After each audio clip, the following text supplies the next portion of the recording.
Michael's all right. Still in the house. He has a seat he simply can't lose. And Fleur? Flourishing. Did you know she had a daughter last year?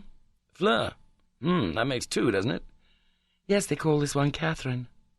I haven't been home since 1927. Gosh, it's a long time since that wedding. You look, said Dinny, contemplating the sallow darkness of his face, as if you'd been in the sun. When I'm not in the sun, I'm not alive.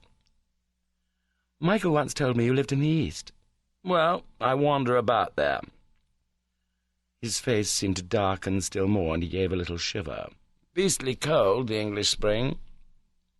And do you still write poetry? Oh, you know of that weakness. I've read them all. I like the last volume best. He grinned. Thank you for stroking me the right way. Poets, you know, like it. Who's that tall man? I seem to know his face. The tall man who had moved to the other side of the statue was coming back. Somehow, murmured Dinny, I connect him with that wedding too. The tall man came up to them. The Hocks aren't all that, he said. Dinny smiled. I always feel so thankful I haven't got Hocks. We were just trying to decide whether we knew you. Weren't you at Michael Mont's wedding some years ago? I was. And who are you, young lady? We all met there. I'm his first cousin on his mother's side, Dinny Cherrell. Mr. Desert was his best man. The tall man nodded. My name's Jack Muscombe. I'm a first cousin of his father's. He turned to Desert. You admired Foch, it seems. I did. Dinny was surprised at the morose look that had come on his face. Well, said Muscombe, he was a soldier, all right, and there weren't too many about. But I came here to see the horse. It is, of course, the important part, murmured Dinny. The tall man gave her his sceptical smile. One thing we have to thank Foch for. He never left us in the lurch. Desert suddenly faced round. Any particular reason for that remark? Muscombe shrugged his shoulders, raised his hat to Dinny, and lounged away. When he'd gone, there was a silence, as over deep waters. "Which way were you going?" said Dinny at last. "Any way that you are." "I thank you kindly, sir. Would an aunt in Mount Street serve as a direction?" "Admirably." "You must remember her, Michael's mother. She's a darling, the world's perfect mistress of the ellipse. Talks in stepping stones, says you have to jump to follow her."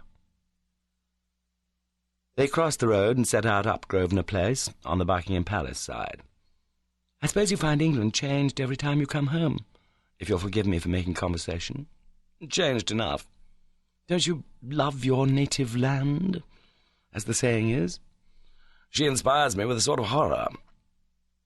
"Are you by any chance one of those people who wish to be thought worse than they are?" "Not possible. Ask Michael." "Michael is incapable of slander." "Michael and all angels are outside the count of reality." "No," said Dinny. "Michael's very real and very English. That is his contradictory trouble. Why do you run England down? It's been done before." "I never run her down except to English people." "Well, that's something, but why to me?" Desert laughed. "Because you seem to be what I should like to feel that England is." "Flattered and fair, but neither fat nor 40. What I object to is England's belief that she is still the goods." "Isn't she, really?" "Yes," said Desert surprisingly, "but she had no reason to think so." Dinny thought. "You're perverse, Brother Wilfrid," the young woman said, "and your tongue is exceedingly wry. You do not look well when you stand on your head. Why will you continually try?" She remarked more simply, "If England is still the goods, has no reason to think so, and yet does, she would seem to have intuition anyway. Was it by intuition that you disliked Mr. Muscombe?" Then, looking at his face, she thought, "I'm dropping a brick." "Why should I dislike him? He's just the usual insensitive type of hunting, racing man who bores me stiff." That wasn't the reason, thought Dinny, still regarding him. A strange face, unhappy from deep inward disharmony, as though a good angel and a bad were forever seeking to fire each other out. But his eyes sent the same thrill through her as when at 16, with her hair still long, she'd stood near him at Fleur's wedding. "And do you really like wandering about in the East?"